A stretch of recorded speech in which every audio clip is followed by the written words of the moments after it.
Injury মুক্ত একজন Neymar ১০ জন সুপারস্টারের সমান। ইনজুরি না থাকলে ইতিহাসের অন্যতম সেরা ফুটবলার হতে পারতেন তিনি, এমন কথারই প্রমাণ পাওয়া গেল আরও একবার।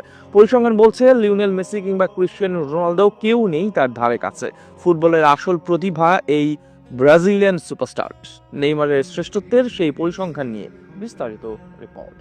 একটা সময় ছিল যখন পাল্লার এক পাশে থাকতেন দুজন সুপারস্টার, অন্য পাশে থাকতেন নেইমার জুনিয়র। তবুও নেইমারের পাল্লাটাই ভারী হতো। আজ হয়তো এই কথাগুলো রসিকতা মনে হচ্ছে, হয়তো বলতেই পারেন মজার আলাপ, কিন্তু এক সময় এটাই ছিল বাস্তবতা। এই তো সাল ২০১০, মেসি রোনালদো নামের সূর্য যখন মধ্য গগনে, তখন সান্তোসের আকাশে দেখা মিলল তরুণ নেইমারের। সেই সান্তোস যেখান থেকে ফুটবলের রাজা হয়ে উঠেছিলেন পেলে। আর ১৭ বছরের সেই ছেলেটার মাঝেও পেলেরই ছায়া। গোল করার দক্ষতা কোনোভাবেই ক্রিস্টিয়ানো রোনালদোর চেয়ে কম নয়। ড্রিবলিংয়ে ছাড়িয়ে যান মেসিকেও।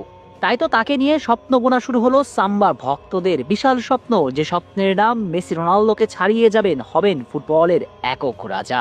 সেই পথেও তিনি এগিয়ে যাচ্ছিলেন, কিন্তু বেরসিক ইনজুরি তার ক্যারিয়ারকে থামিয়ে দিয়েছে বারংবার। কিন্তু থামেননি একজন নেইমার। ছুটেছেন আপন গতিতে, বিশেষ করে তার ড্রিবলিংগুলো আঁকত শিল্পীর রং তুলি। অনেকে বলতেন একজন ইনজুরি মুক্ত নেইমার ১০ জন সুপারস্টারের সমান, কিংবা ড্রিবলিংয়ে ১০ জনের চেয়ে বেশি সক্ষমতা রাখতেন নেইমার ভক্তদের কথাগুলো একেবারে মিথ্যাও নয়, সাক্ষী দিচ্ছে যে পরিসংখ্যান।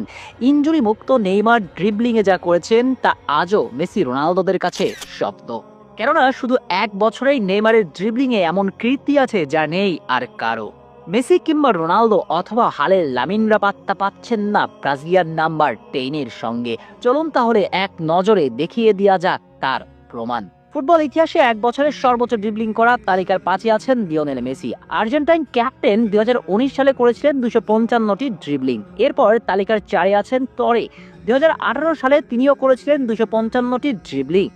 এরপর তালিকার ৩-এ আছেন লিওনেল মেসি। ২০১৭ সালে তিনি করেছিলেন ২৬৭টি ড্রিবলিং। এরপর এক বছরের সর্বোচ্চ ড্রিবলিং করা ফুটবলারদের তালিকার ২-এ আছেন লামিন ইয়ামাল। চলতি বছরে বার্সেলোনা তারকা ছাড়িয়ে গিয়েছেন লিওনেল মেসিকে। এক বছরের সর্বোচ্চ ড্রিবলিং করা ফুটবলারদের তালিকার ২ নম্বরেই তার অবস্থান। এই স্পানিয়ার চলতি বছরে বার্সেলোনা স্পেনের জার্সি গায়ে জড়িয়ে করেছেন ৩৬০টি ড্রিবলিং। কিন্তু মেসিকে ছাড়াতে পারলেও লামিন ছাড়াতে পারেননি নিজ আইডল নেইমার জুনিয়রকে। কেননা সাবেক পিএসজি তারকা ২০১৭ সালে বার্সেলোনা ছেড়ে পার্ক দ্য প্রিন্সেসে আসার পর ফরাসি ক্লাব এবং ব্রাজিলের জার্সিতে বিশ্বকাপ বাছাই পর্ব সহ সেই বছরে করেছিলেন ৩৩৭টি ড্রিবলিং, যে রেকর্ডটি ইতিহাসের পাতায় আজও অমর। এখানে কি প্রমাণ হয় না ইনজুরি না থাকলে মেসি রোনালদোকে ছাড়িয়ে যেতে পারতেন এই তারকা? সত্যই তাই, ইনজুরি না থাকলে নেইমারই হতেন এই দশকের